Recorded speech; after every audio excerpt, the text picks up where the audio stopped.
दोस्तों, आज हम समझने की कोशिश करेंगे कि कैसे अंग्रेजों ने हिंदुस्तान में मुगल सल्तनत को खत्म किया। जो काम अफगान, राजपूत और मराठा न कर पाए, वो समंदर पार से आए अंग्रेज कैसे कर पाए। इसका जवाब जानने के लिए हमें 1700 और 1800 सनी ईस्वी में होने वाली ताकत की जद्दोजहद, समाजी और इक्तिसादी सूरत हाल को समझना होगा।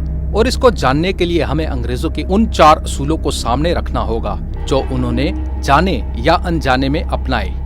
उनमें बातचीत से कायल करना, पैसे से लोगों के ज़मीर खरीदना, सजाएं देना और तकसीम करो और हुकूमत करो यानी डिवाइड एंड रूल को अपनाया। आइए अब अंग्रेजों की इस स्ट्रेटेजी को तफसील से जानते हैं। कहानी की शुरुआत होती है 1600 सदी ईस्वी से। कुछ ताजिर अंग्रेजों ने मिलकर एक कारोबारी कंपनी ईस्ट इंडिया कंपनी की बुनियाद रखी और फिर मलका एलिज़ाबेथ अव्वल की तरफ से खुसूसी इजाजत से उनको मशरकी दुनिया में तिजारत का मौका मिल जाता है। तिजारत के इरादे से कैप्टन हॉकिंस और उनके बाद थॉमस रॉय मुगल बादशाह जहांगीर के दरबार में आते हैं। वो उन्हें बहुत सारे तोहफे देने के साथ इंग्लैंड के साथ तिजारत के फायदे भी बताते हैं। पहले तो जहांगीर कुछ वुज़रा और सरदारों के दबाव में ईस्ट इंडिया कंपनी को कोई शाही मराद देने से इनकार कर देते हैं, लेकिन अंग्रेजों की मुसलसल बातचीत और मुगल बादशाहत को टैक्स और तिजारत में होने वाले फायदे की सूरत में आखिरकार बादशाह जहांगीर शाही मराद दे देते हैं। ये वो असूल था जो अंग्रेजों ने बातचीत की सूरत में अपनाया। शाही फरमान के मुताबिक ईस्ट इंडिया कंपनी को सालाना खिराज के बदले में पूरे हिंदुस्तान में फैक्ट्रियां खोलने और तिजारत करने की इजाजत मिल जाती है। इजाजत मिलने के बाद अंग्रेज मद्रास, बम्बई, कलकत्ता, सूरत और मुख्तलिफ शहरों में आहिस्ता आहिस्ता फैक्ट्रियां लगाना शुरू कर देते हैं। आहिस्ता आहिस्ता मुनाफा बख्श तिजारत, कानून और असूल की पाबंदी और बेहतर मुआहिदों के नफाज से फैक्ट्री के इर्द गिर्द शहर फैलने लगते हैं और पूरे हिंदुस्तान से ताजिर और सरमायाकार इस शहरों की तरफ आने लगते हैं। मगर अब अंग्रेज के अज़ाइम बढ़ने लगते हैं। पहले उनको सिर्फ तिजारत में दिलचस्पी थी, मगर अब उनको लगने लगा कि सियासी ताकत को हासिल करने के बाद उनकी तिजारत ज्यादा आसान और मुनाफा बख्श हो जाएगी। इसी लालच में 1686 में वो औरंगजेब आलमगीर के खिलाफ जंग छेड़ देते हैं, लेकिन अंग्रेजों की फौज औरंगजेब से शिकस्त खा जाती है। इससे अंग्रेजों को समझ आती है कि उनको बातचीत, पैसों से लोगों को खरीदना और सजाएं देने के साथ साथ डिवाइड एंड रूल की तदबीर को भी इस्तेमाल करना होगा। सबसे पहले अंग्रेज औरंगजेब के आगे हाथ जोड़कर माफी मांगते हैं और आइंदा ऐसी गलती ना करने की यकीन दहानी कराते हैं। औरंगजेब भी हिंदुस्तानी हुनरमंदों और माशी फायदे को नजर में रखते हुए 15,000 रुपए का जुर्माना लगाकर अंग्रेजों को माफ कर देते हैं। ये माफी ईस्ट इंडिया कंपनी के लिए आगे चलकर बहुत अहम साबित होती है।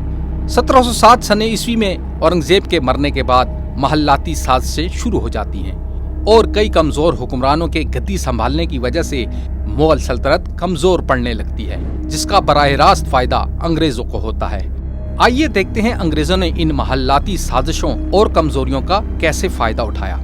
मुगल सल्तनत हुक्मरानी हासिल करने की लालच में साजिशों का गढ़ बन जाती है। इस नाजुक सूरत हाल में 1717 में मुगल हुक्मरान फर्रुख सय्यार अंग्रेजों को एक शाही फरमान अता करते हैं। इस फरमान के मुताबिक अंग्रेजों को सालाना खिराज के बदले पूरे हिंदुस्तान में ड्यूटी फ्री तिजारत की इजाजत मिल जाती है। इसकी वजह से अंग्रेज अपनी मसनूआत पर ड्यूटी फ्री परमिट इशू कर सकते थे और इस परमिट को देखकर कोई भी हुक्मरान इस पर इजाफी टैक्स नहीं लगा सकता था। लेकिन अंग्रेज इस फरमान दस्तक का गलत इस्तेमाल करना शुरू कर देते हैं।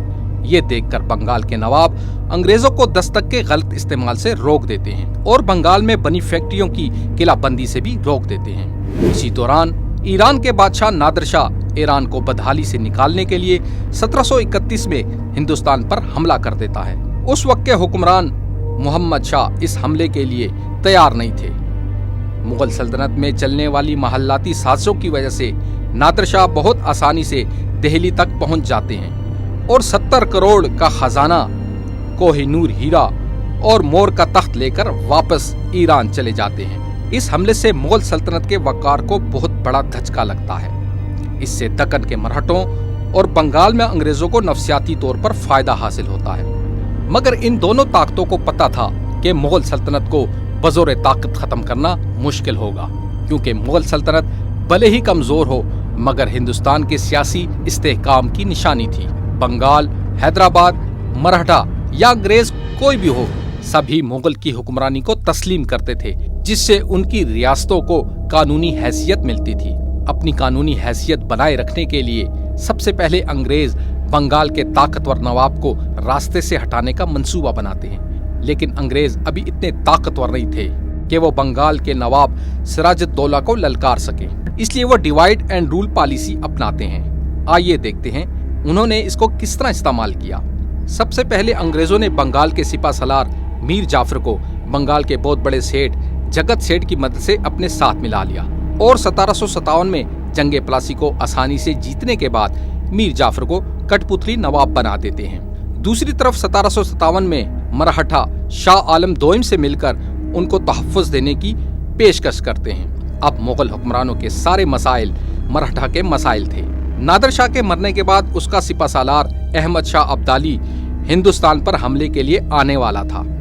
1761 में अहमद शाह अब्दाली के हमले को रोकने के लिए जाने वाली मराठा की फौज पानीपत के मैदान में बुरी तरह हार जाती है। मराठा की शिकस्त से हिंदुस्तान में एक सियासी खला पैदा हो जाता है और अंग्रेज इस सियासी खला का भरपूर फायदा उठाते हैं।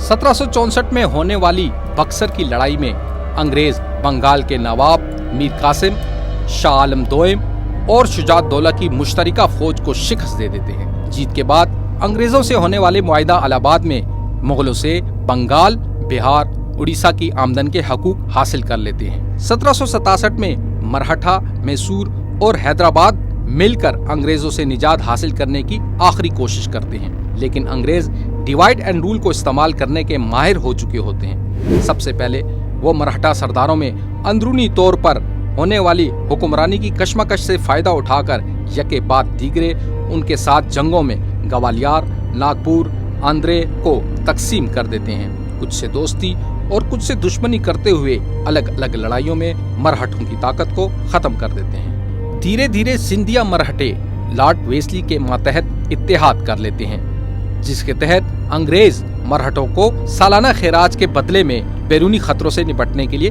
फौजी मदद देंगे। तो दूसरी तरफ हैदराबाद के निजाम को रिश्वत देकर अपने साथ मिलाकर अंग्रेजों के खिलाफ होने वाले इत्तेहाद के दूसरे बड़े सतून को भी तोड़ने में कामयाब हो जाते हैं, जिसकी वजह से मैसूर के नवाब टीपू सुल्तान अकेले रह जाते हैं। और यूं 1798 से 99 में होने वाली अंग्रेजों के खिलाफ जंग में टीपू सुल्तान बावजूद बहादुरी से लड़ते हुए शहीद हो जाते हैं। ये तो हुई सियासी तदाबीर की बात, जबकि समाजी और माशी मैदान में भी अंग्रेज मुगलों का मुकाबला बड़ी होशियारी से करते हैं। आइए जानते हैं कैसे। मुगल हों या मरहटे, हर कोई 18वीं सदी का पुराना तर्ज हुक्मरानी चला रहे थे। उनकी आमदन का जरिया किसानों से टैक्स हासिल करना था, लेकिन अंग्रेज बेहतर तिजारत, जायदाद की आमदन का टैक्स और कानून की बेहतर हुक्मरानी से हिंदुस्तान के लोगों के कुछ हिस्सों में वफादारी हासिल करने में कामयाब हो चुके थे। लॉर्ड वारन हास्टिंग्स के मशरकी ख्यालात के बाइस कई उमरा उनकी पैरवी करने लगते हैं। वहीं 1793 में मुस्तकिल आबादकारी के कानून ने बहुत से जमींदारों और लैंडलॉर्ड्स की वफादारी हासिल करने में मदद दी। चार्ल्स कॉर्न विल्स की अदालती और पुलिस इस्लाहात और लॉर्ड विलियम बिटनिंग की तरफ से इंग्लिश को आला अदालतों की जबान बनाकर मुगल सल्तनत के निज़ाम को ख़त्म करने लगे।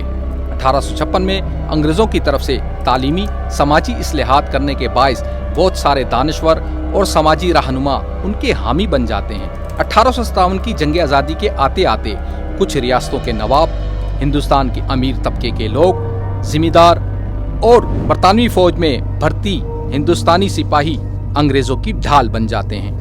इसी कानूनी दावपेच को इस्तेमाल करते हुए 1857 में अंग्रेज मुगल सल्तनत को गैर मुहज़्ज़ब तरीके से ख़त्म कर देते हैं। आखिरी मुगल हुक्मरान बहादुर शाह जफर को कैदी बनाकर रंगून भेज दिया जाता है और मेजर विलियम हडसन तमाम अखलाकी हदों को पार करते हुए इंतहाई सफाकी से मुगल शहजादों को हलाक कर देते हैं। जिस जगह ये हुआ उसे आज भी खूनी दरवाजे के नाम से याद किया जाता है।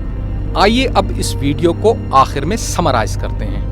गौर करें तो मुगल अपनी अंदरूनी कमजोरियों, महल्लाती साजिशों और कदीम समाजी और माशी निज़ाम की वजह से 19वीं सदी तक अस्करी तौर पर कमजोर हो चुके थे।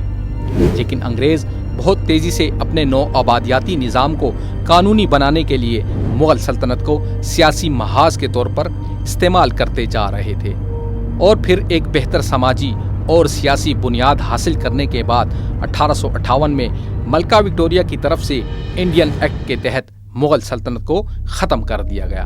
20ویں صدی آتے آتے ہندوستان کے لوگوں کو وائٹ مین برڈن نظریہ میں خامیاں نظر آنے لگتی ہیں، اور ایک لمبی جدوجہد کے بعد 1947 میں آخرکار انگریزوں سے آزادی حاصل کر لیتے ہیں۔